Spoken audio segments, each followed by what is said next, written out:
They called me fat and kicked me out of the family. Look, I need to be honest with you right from the start. When people walked into my room, they saw a disaster zone, a landfill, a crime scene where good intentions went to die. Empty pizza boxes stacked like a cardboard Jenga tower. Energy drink cans forming their own little aluminum civilization in the corner.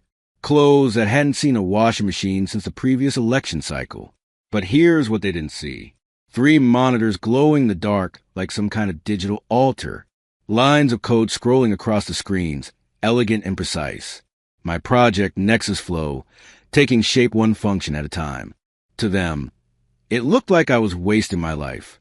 To me, I was building a cathedral. Sure, the architect was about 70 pounds overweight and hadn't seen sunlight in a week, but cathedrals weren't built in a day, right?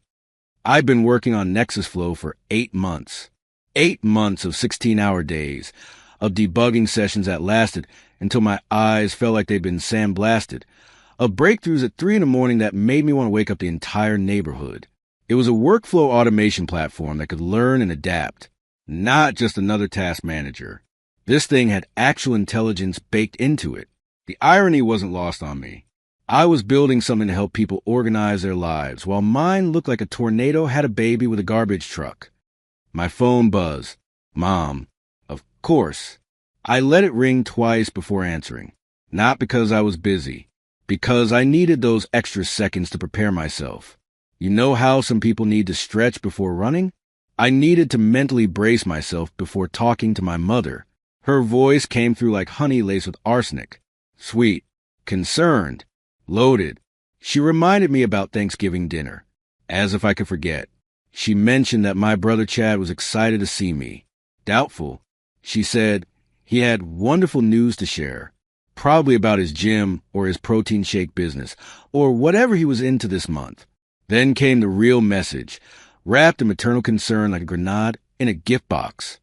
She wanted me to wear that nice shirt they bought me. The one that was supposed to make me look slimmer.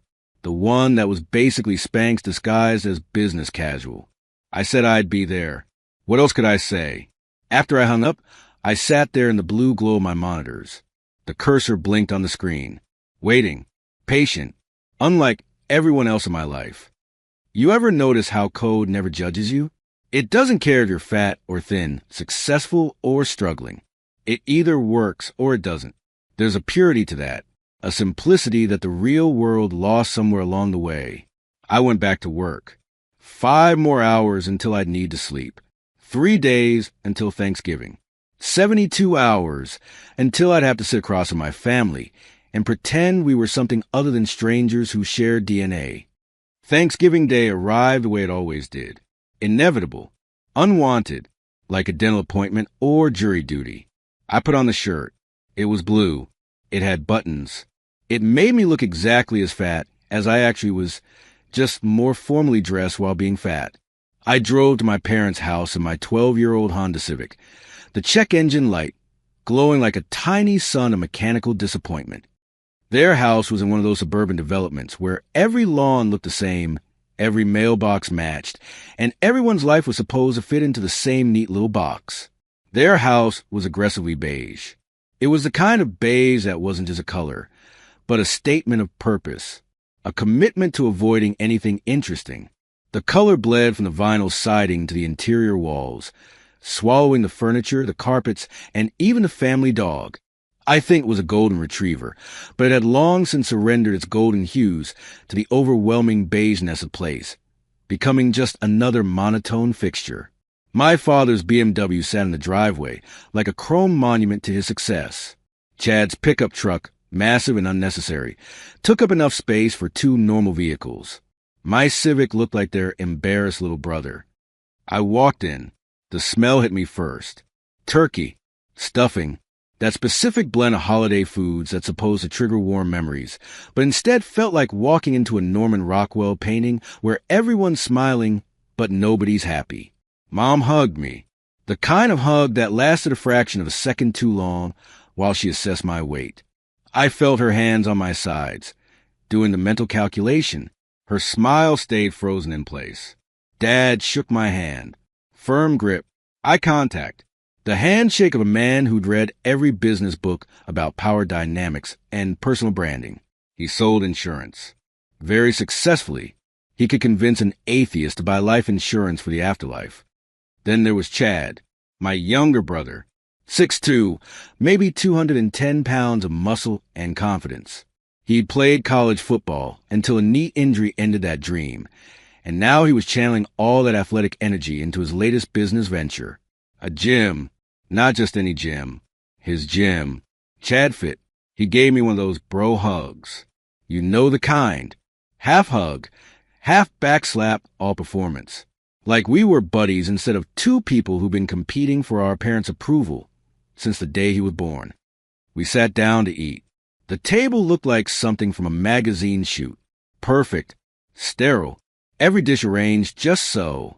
Mom had been cooking for 2 days, not because she enjoyed it, but because this was a performance we gave once a year. They were a normal, happy family show. The conversation started safe. Weather, traffic, the neighbor's new fence. But I could feel it building. The real reason I'd been summoned. Dad started in first. He always did. The opening act. He talked about my projects. Air quotes included in his tone, even though he didn't actually make them with his hands. He said they were great, wonderful, really impressive. But then came the pivot, the word that changed everything. But real money was made in the real world, he said. Face to face, handshakes and relationships, not hiding behind a keyboard. He'd built his entire business on personal connections. And look at him now. 3 cars, vacation home, retirement account that could fund a small nation. I nodded, ate my turkey, said nothing. Chad jumped in next. He talked about Chad Fit, how it was growing, how he had a vision. He'd found the perfect location. High traffic area, young professionals. The demographic was perfect. He just needed some capital to really make it explode. I saw where this was going, like watching a car accident in slow motion. Mom chimed in about how proud she was. Both her sons. So talented. So different, but both special in their own ways. She said it like she was trying to convince herself. Then Dad put down his fork. The conversation shifted. The room got heavier. He said they'd been talking. The whole family. They'd made a decision. I was going to be the guarantor for Chad's business loan. He said it like he was offering me a promotion, an opportunity. My chance to finally contribute something meaningful to the family. Chad needed $250,000. The bank wanted a guarantor. Someone with good credit and assets. Someone stable. Someone like me. They looked at my credit score. Apparently, when you have no life and just work all the time, you accidentally become financially responsible. Who knew? I had savings. Not a lot, but enough to make me look legitimate on paper. I had no debt. I had that going for me. And I had potential. Dad said, always had potential. But potential needed to be used. This was my chance to turn that potential into something real, to help my brother, to invest in the family. I put down my own fork. Carefully, I asked to see the business plan. Chad's expression shifted, just slightly, like I'd asked him to show me his browser history. He didn't have it with him, he said, but he could email it to me. It was solid. He'd worked with a consultant. It was all legit. I pressed, gently, what were the projected revenues? What was the break-even timeline? What was the competition analysis? What was his customer acquisition cost? The table got quiet. Chad's jaw tightened. These were basic questions. Business 101. The kind of stuff you learn from a YouTube video on entrepreneurship. He started talking faster, throwing around buzzwords. Synergy, disruption, market penetration. Lots of words that sounded impressive, but meant nothing. I did the math in my head. The location he wanted was expensive. The equipment costs alone would eat half the loan. His revenue projections assumed he'd have 150 members within 6 months. In a city where there were already 24 fitness centers within a 3-mile radius. The numbers didn't work. They didn't even come close to working. I told him this. Calmly, quietly, I laid it out. His plan didn't just have holes. It was a no-pointer exception waiting to happen. It had more broken dependencies than a decade-old legacy system. The numbers didn't just fail to add up. They actively fought each other. This wasn't a business plan. This was a fantasy written by someone who'd watched too many motivational videos. Chad's face went red. That specific shade of red that meant things were about to get ugly. He stood up, leaned forward. His voice got loud. He said I was hiding, that I was scared, that I'd spent my whole life behind a screen because I was too afraid to actually live, too afraid to take risks, too afraid to put myself out there. His gym was real, tangible. You could touch it, walk into it. That took guts. And then he said it, the thing he'd probably been wanting to say for years. He said it took guts, not just a big brain, and an even bigger backside that I planted in a chair for the past decade. Mom gasped, the theatrical kind, the kind that said she was shocked but had probably heard him rehearse this speech earlier. I just sat there, looked at him, this person I'd grown up with, this stranger. Dad stood up, slowly, deliberately. When he spoke, his voice wasn't loud. It was cold, controlled. Somehow that was worse. He said that in this family, we supported each other. We helped each other succeed. That's what family meant. If I wasn't willing to do that, if I was going to put my selfish fears above my brother's dreams, then maybe I needed to reconsider what family meant to me. It wasn't a question. It was an ultimatum. Help Chad, or you're not family. The words hung in the air. Heavy. Final. I looked around the table. At these people I'd known my entire life. My mother, who'd wrapped every criticism in concern. My father, who'd turned love into a transaction. My brother, who confused confidence with competence. And I realized something. I'd been a prisoner. Not of my room. Not of my weight. Not even of my fear. I'd been a prisoner of their expectations. Their version of who I should be. What I should want. How I should live. I stood up. My chair scraped against the floor. The sound was loud in the silence. I didn't yell. Didn't argue. Didn't try to explain. There was nothing to explain. You can't reason with people who've already decided you're the problem. I walked to the door. My footsteps echoed on their perfect hardwood floors. Behind me, Dad said something. I don't remember what. It doesn't matter. Mom called my name. That same honey poison voice. Trying to smooth it over. Trying to pull me back into the cage. I reached for the doorknob. The door opened. Cold November air hit my face. It smelled like freedom. I stepped outside. Pulled the door closed behind me. Click. That sound. That simple, final click of a door closing. That was the sound of my old life ending.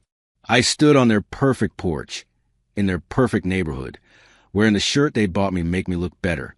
And for the first time in longer than I could remember, I could breathe. I walked to my car, got in, sat there for a moment. My phone buzzed. A text from Mom. Already.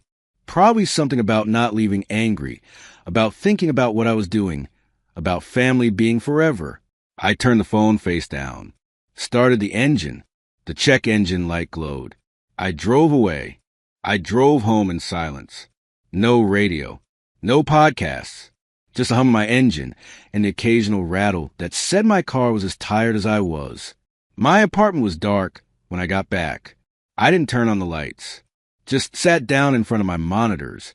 The screens were black. Turned off. And in that darkness, I saw something I'd been avoiding for years. My own reflection. The monitor's surface turned into a mirror, and the guys staring back at me looked exactly like everything they'd said. Overweight, tired, defeated, a disappointment wrapped in a stretched-out t-shirt. I sat there for maybe an hour, maybe 3. Time stopped meaning anything. And then something broke inside me, not in a dramatic way. Not like in the movies where someone punches a wall or throws furniture. It was quieter than that. Colder. I opened my phone, went to my contacts. Dad, Mom, Chad. I stared at those names for a long time. Then I deleted them. Not blocked. Deleted. There's a difference. Blocking means you still care enough to keep them at arm's length. Deleting means they no longer exist in your universe. I stood up, walked to the bathroom, turned on the light. The fluorescent bulb flickered before settling into its harsh, honest glow. I looked at myself in a real mirror this time, not a reflection in a dark screen, the full, unfiltered truth. And I made a decision. That night, I held a funeral for old Mark, the one who waited for permission, the one who made himself smaller so others could feel bigger, the one who believed that being smart was enough and that eventually, someday, someone would notice. Ashes to ashes, code to code. The next few days were strange, empty, like I deleted a critical system file, and now everything ran differently. Not broken, just different. I kept working on Nexus Flow. What else was there to do? But the apartment felt smaller. The walls pressed in. The silence got louder. On day 4, I couldn't take it anymore. I grabbed my laptop and left. Just walked out. No destination. No plan. I ended up at this bar about 20 minutes from my place. Not a club. Not one of those places where people go to be seen. This was a kind of bar where people want to not be anywhere else. Dim lighting. Older crowd. Nobody cared what you looked like or what you did. Perfect. I ordered a beer I didn't really want and opened my laptop. The bartender didn't even blink. Across the bar, another guy sat alone, his face illuminated by the same bluish glow from his own screen. We exchanged a brief, tired glance of mutual understanding. We were the new urban hermits, hiding from our own lives in plain sight. But I wasn't there to socialize. I was there because the silence in my apartment was too loud, and the noise here was just right. I dove into the code, a nasty bug in the authentication module that had been haunting me for weeks. The kind of problem that makes you question your entire career choice. My fingers moved across the keyboard. The rest of the world faded out. And then someone spoke. A woman's voice. Close. Too close to be talking to someone else. She said something about my API architecture. Called it interesting. Then she looked at my UI and called it brutal, like an engineer had designed it. No offense. I looked up. She was maybe 30. Dark hair pulled back. Glasses. Wearing a hoodie with some design software logo I didn't recognize. She had a tablet in her hands covered in colorful interface mock-ups. Most people see code and their eyes glaze over. It's like watching someone speak a foreign language. But she wasn't looking at it like code. She was looking at it like architecture, like structure, like something that made sense to her. I told her none taken. Because, honestly, she was right. My UI looked like it had been designed by someone who thought aesthetic choices were a waste of processing power. She laughed. Not a polite laugh. A real one. She introduced herself. Sarah, UX designer. Freelance. Currently between projects and drinking away the frustration of dealing with clients who wanted everything to look like Apple but had budgets like a lemonade stand. I knew that frustration. Different field. Same problem. We started talking. And here's the thing. We didn't talk about feelings or families or any of that heavy stuff. We talked about work, about projects, about the gap between what we could build and what the world was ready to see. She asked about Nexus Flow, what it did, who it was for. I explained it, the automation, the learning algorithms, the way it could adapt to individual workflows. Her eyes lit up. Not the fake interest people show when they're being polite. Real interest. The kind you see when someone spots potential. She said I'd built a Ferrari but was keeping it in a rusty garage. That my back end was beautiful but my front end was telling potential users to go away. She could fix that. Make it shine. Make people see what was under the hood. Then she said something that changed everything. This could be a killer case study for her portfolio. She'd make me a star. In return, she'd get the project of her dreams. A real collaboration. Not just another landing page for someone's mediocre startup. It wasn't charity. It wasn't pity. It was business. A partnership.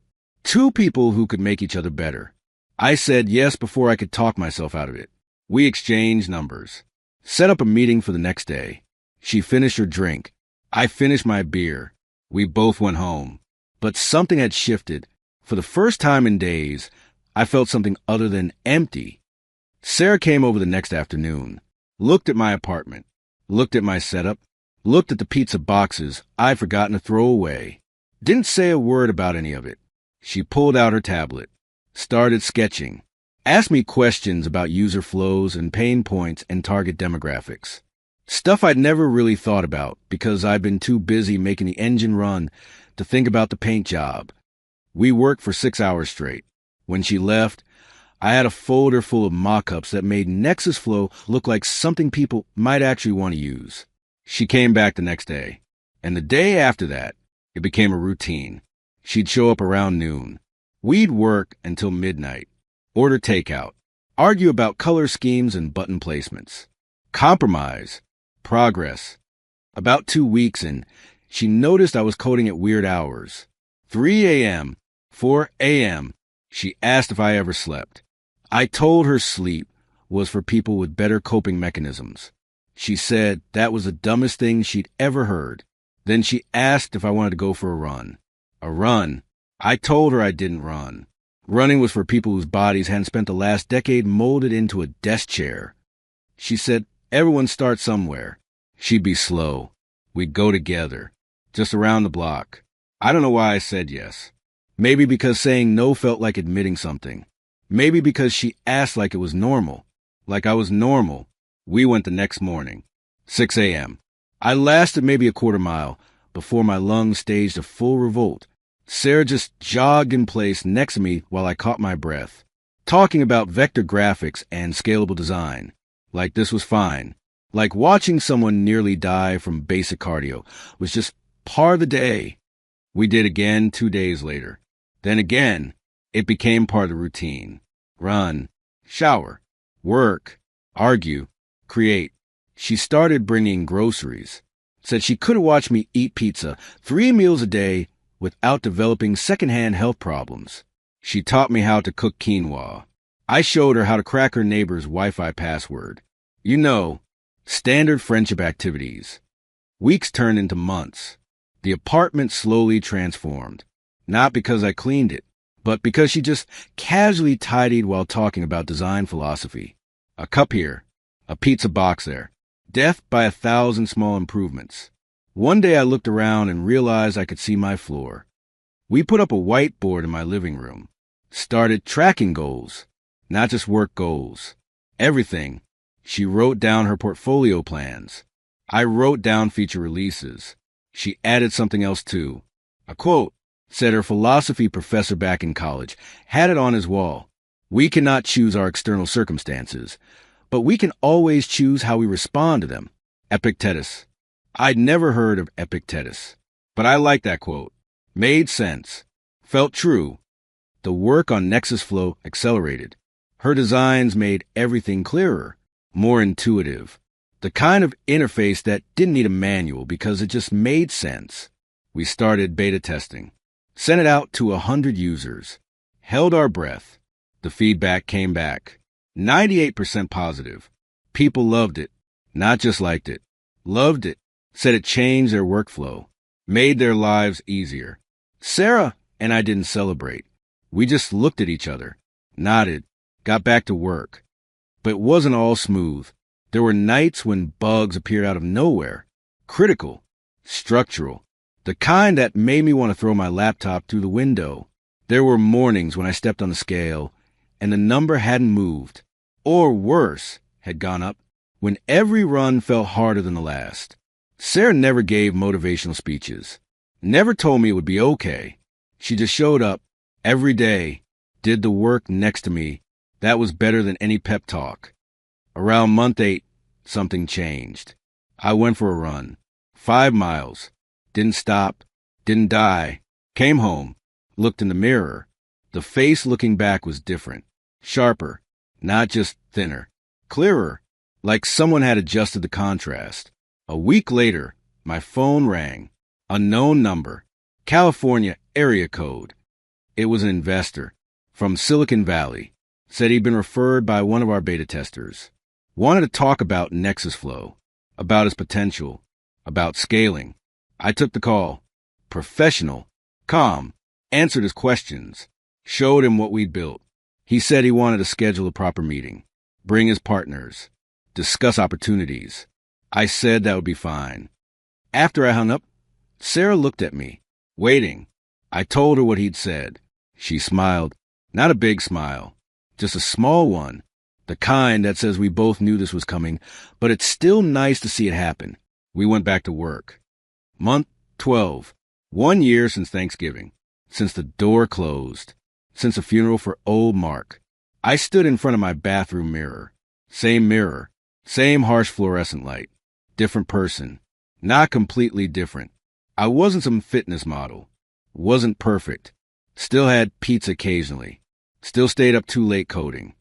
But I'd lost about 60 pounds. Could run 10 miles without planning my funeral. Wore clothes that actually fit instead of hanging on me like tarps. Nexus flow was real, not just functional. Beautiful. Sarah had turned my rusty garage Ferrari into something people stopped and stared at. And somewhere along the way, I'd stopped hearing their voices in my head. Dad's disappointment. Mom's concern. Chad's mockery. The reflection in the mirror wasn't a new person. It was the same Mark. Version 2.0. Debugged. Optimized. Running on better hardware. I'd rebuilt myself the same way I built code. One function at a time. One day at a time. Removing what didn't work. Adding what did. Sarah appeared in the doorway behind me. Asked if I was okay. I turned around. Looked at her. This person who'd seen my rusty garage, and decided it was worth repainting. I told her I was better than okay. And for the first time in longer than I could remember, that wasn't a lie. 3 months after that moment in the mirror, I sat in what Sarah called my minimalist home office. I called it a desk with a nice chair. Potato, potato. The video call notification popped up on my screen. Right on time. West Coast. Silicon Valley. The kind of people who ate companies like mine for breakfast and somehow still had room for avocado toast. I clicked accept. The man on my screen had that specific look. Expensive casual. The kind of hoodie that cost more than most people's monthly rent. His face was smooth. Practiced. He'd done this conversation 1,000 times before. He introduced himself. VP of Strategic Acquisitions. A title that basically meant professional corporate predator. He'd been watching Nexus Flow. His team had run the numbers, done the analysis, talked to our beta users. He said they were impressed. More than impressed. What we'd built wasn't just an app. It was an ecosystem, a platform that could scale, that could integrate with their existing infrastructure, that could make them a lot of money. Then he got to the point. $15 million. Strategic partnership. 30% equity stake. They provide resources, distribution, market access. We'd keep creative control. Everyone wins. A year ago, I would have fallen out of my chair, would have called everyone I knew, would have celebrated until I couldn't remember my own name. But I'd spent the past year reading Marcus Aurelius at 3 a.m. when I couldn't sleep, learning about stoicism, about emotional discipline, about the difference between what you can control and what you can't. I closed my eyes, took a breath, let myself feel the weight of that moment. A year of pain, of running until my legs screamed, of rebuilding myself from the foundation up, of proving that old Mark wrong. Then I opened my eyes and told him his offer was interesting, that we should discuss the details. My voice was steady, professional, like this was just another Tuesday. After the call ended, Sarah came into the room. She'd been listening from the kitchen, trying to give me space, but also dying to know what happened. I told her, 15 million, 30%. She didn't scream, didn't jump up and down. She just walked over, put her arms around me. We stood there in silence. That silence was louder than any celebration could have been. 2 weeks later, I sat in a different office.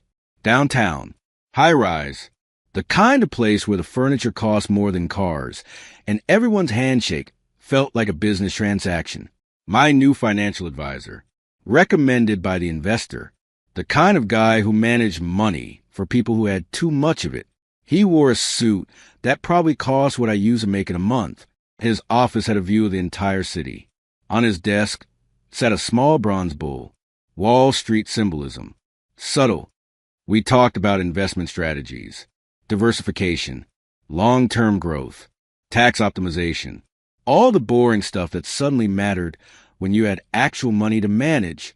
Then I asked him something specific. I wanted to close an old loop, tie up a loose end. There was a business, a gym, called ChadFit. I wanted to know everything about it. Legal vulnerabilities, financial weak points, real estate situation, everything. He didn't ask why. People in his position knew better than to ask why. He just made notes. Said he'd have a full report within 48 hours. I thanked him, left, went home. Sarah asked what I'd been doing downtown. I told her I was making investments, putting the money to work. She asked what kind of investments. I told her the strategic kind. The advisor called 2 days later. Said he had good news. Interesting news. ChadFit was a tenant. Rented space in a building on Oak Street. The building's owner was in financial trouble, behind on property taxes, looking to unload the asset. Fast sale, discount price. If I bought the building, I'd become Chad's landlord. I sat with that information for a long moment. The universe doesn't have a sense of humor, but sometimes it appreciates good architecture, clean design, elegant solutions. I told him to prepare the purchase through a holding company. Keep my name off the public documents. We call it Stoic Ventures. He said he'd handle everything. The first rule of having money is making it work for you. I wasn't buying sports cars or designer watches. I was buying leverage, buying options, buying the ability to rewrite the rules of a game I'd been forced to play by someone else's script. Some people might call it revenge. I called it risk management. That night, I called Sarah. She was at her studio working on a freelance project, some startup's app redesign. They had more money than taste, but they paid well.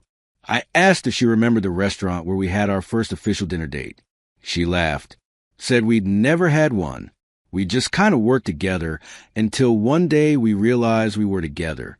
No formal date, no big moment, just a gradual shift from colleagues to something more. I told her that was exactly my point. We had an anniversary coming up, sort of, the 1-year mark since we met in that bar. I wanted to take her somewhere nice, make it official retroactively. There was this place, the Oak Room, upscale, good reviews. I'd heard they were under new management soon. Wanted to check it out before things changed. Get her opinion on the interior design. She said that sounded nice. Asked if there was a specific reason I wanted to go there. I told her I just thought it would be interesting, that sometimes you want to see things from a different perspective, from the other side of the table. She was quiet for a second. Then she said, okay, Saturday night. She'd wear something nice. I told her I'd pick her up at 7. After I hung up, I sat back in my chair, looked at my monitors, the code for Nexus Flow scrolling across the screens. Clean, efficient, no wasted processes. The game had started. All the pieces were in position. Saturday came. I put on a suit, not the one my parents had bought me. A new one, tailored, dark gray, the kind of suit that said I belonged in rooms where decisions got made. Picked up Sarah. She wore a black dress. Simple, elegant. She looked at my suit, raised an eyebrow, asked if this was really just dinner or if I was planning something. I told her it was definitely just dinner. She didn't believe me, but she got in the car anyway. The Oak Room was exactly what you'd expect. White tablecloths, low lighting, prices that required you to ask about the price meant you couldn't afford it.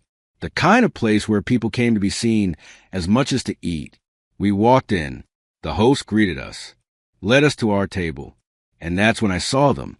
Mom, Dad, Chad, sitting at their usual table. Because, of course, they had a usual table. This was their kind of place, where they came to feel important, to see and be seen. They hadn't noticed us yet, too busy with their own conversation, probably planning the next big thing, the next scheme, the next disappointment. Sarah saw them at the same time I did. She looked at me. Understanding dawned on her face. This wasn't a coincidence. This was planned. She whispered, asking if I was sure about this. I told her I'd never been more sure of anything. We sat down.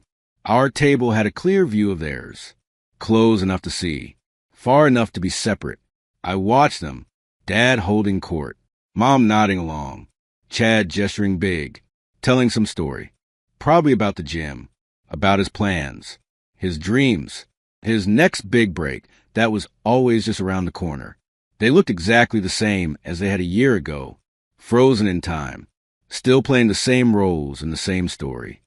Then Chad glanced over. Saw me. His face went through a whole journey. Confusion. Recognition. Shock. His mouth literally fell open, like a cartoon character. He said something to Mom and Dad. They turned. Looked. I saw it happen in real time. The cascade of reactions. The mental recalculation. Their pudgy disappointment of a son, sitting across the restaurant in a suit that cost more than their monthly car payment, with a woman who looked like she belonged in their world more than they did. The conversation at their table stopped. Complete silence, like someone had hit pause. I didn't wave, didn't smile, didn't acknowledge them beyond that initial moment of eye contact. Just turned my attention back to Sarah, to the menu, to our evening.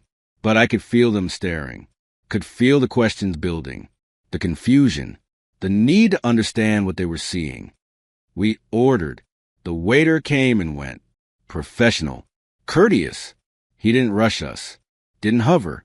Just did his job with the kind of quiet competence that expensive restaurants train into their staff.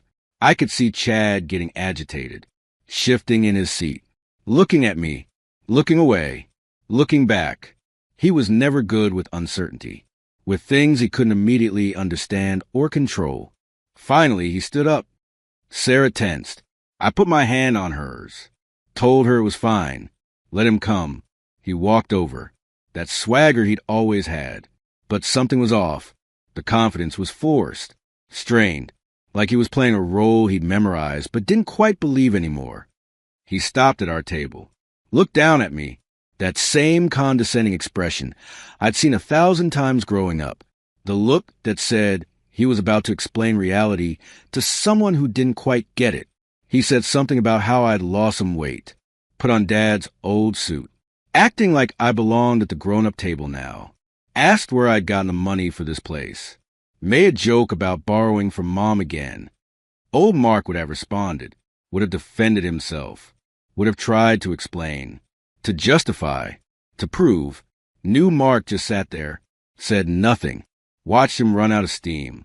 Because here's what I'd learned. Silence is a weapon. Silence makes people uncomfortable, makes them fill the void, makes them show their hand. Chad kept talking, but his voice got less certain, more desperate. He was performing for an audience that wasn't reacting, like a comedian bombing on stage. And then the manager appeared. He walked right past Chad, didn't even glance at him, came straight to our table, smiled at me with the kind of warmth reserved for valued customers. He welcomed me, said he was glad we could make it, hoped everything was to our satisfaction. Then, casually, like it was the most natural thing in the world, he mentioned that the lawyers had prepared those documents I'd requested, about the tenants with lease violations. They'd be in my email first thing Monday morning. I thanked him. Used his first name, James, like we were old friends. He nodded, smiled, told us to enjoy our evening, then walked away. The silence that followed was absolute. Chad just stood there. I watched the realization hit him, watched the pieces fall into place in his head. The building, the lease, the violations, the new owner. His face went pale, then red, then pale again. I looked up at him. Not with anger, not with triumph. Just looked at him, the way you'd look at a stranger, someone you'd never met and would never see again. He opened his mouth, closed it, opened it again. No words came out. Behind him, I could see my parents. Dad's face had gone completely still. That specific kind of stillness that comes when someone's entire understanding of reality gets rewritten in real time. Chad finally turned and walked back to their table. Stiff, mechanical, like someone had replaced his bones with steel rods. Sarah and I finished our dinner. The food was excellent. The wine was better. We talked about her projects, about my plans for Nexus Flow, about maybe taking a vacation, somewhere warm, somewhere we could just exist without a plan. We didn't talk about them. They weren't part of our conversation. Our world. When we left, I paid the check, left a good tip, the kind that makes servers remember you fondly. We walked past their table on the way out. I didn't look over, didn't need to. I could feel their eyes, could feel the weight of everything they weren't saying. The cold night air hit us as we stepped outside. Sarah took my arm, asked if I felt better. I told her I felt nothing, and that was exactly the point. Monday morning, Chad got an official letter at ChadFit, delivered by courier. Very formal, very legal. Notice of lease termination from Stoic Ventures LLC, citing financial violations and new ownership plans of property. 30 days to vacate. At the bottom, a signature, Mark Davis, managing partner. I didn't call to gloat, didn't send a message, didn't do anything except what the law required. Because here's what I'd learned. The best revenge isn't revenge at all. It's indifference. It's building something so far beyond their world that they can't even see you anymore, can't reach you, can't hurt you. Marcus Aurelius wrote that the best revenge is to be unlike him who performed the injury. They'd acted from emotion, from ego, from need. I'd acted from logic, from strategy, from the kind of cold calculation that doesn't need applause or recognition. Chad's gym was never going to work. The numbers didn't support it. The market didn't need it. I didn't destroy his business. I just stopped enabling its slow death. Let nature take its course. Sometimes mercy looks like cruelty. Sometimes cruelty looks like mercy. That evening, Sarah and I stood on the balcony of our new place. Not huge, not a mansion, but ours. 23rd floor, view of the whole city. The lights stretched out like a circuit board, like code made physical. My phone buzzed. I looked down. Dad. I stared at that word for a long time, remembered all the conversations I'd imagined having, all the things I'd wanted to say, the accusations, the explanations, the demands for recognition, for respect, for love. I'd spent years writing that script in my head, revising it, perfecting it, waiting for the moment I could finally deliver it. But standing there, looking at that name on my screen, I felt something I didn't expect. Nothing. Not anger. Not satisfaction. Not even the hollow victory I'd worried might come. Just nothing. Empty. Clean. Like a hard drive after a fresh format. The phone kept buzzing. Sarah looked at me. Didn't say anything. Just stood there. Present. Solid. Real. I looked at the screen one more time. Then I hit decline. The phone went silent. I put my arm around Sarah. She leaned into me.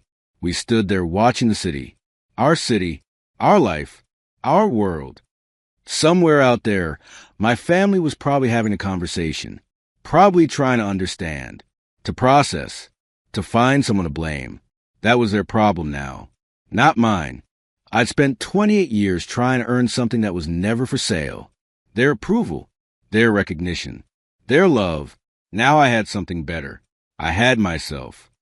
The lights of the city blinked below us, each one a person, a story, a life being lived in real time. My phone stayed silent. I'd deleted their numbers a year ago, blocked them after tonight. They were ghosts now, memories, data that no longer ran on my system. Sarah asked if I was okay. I told her I was better than okay. And this time, when I said it, I wasn't trying to convince myself, wasn't hoping it was true, wasn't performing for an audience. It was just a fact. Simple, undeniable, true. The wind picked up. Cold November air. Same as the night I'd left their house. Same as the night I'd buried old Mark.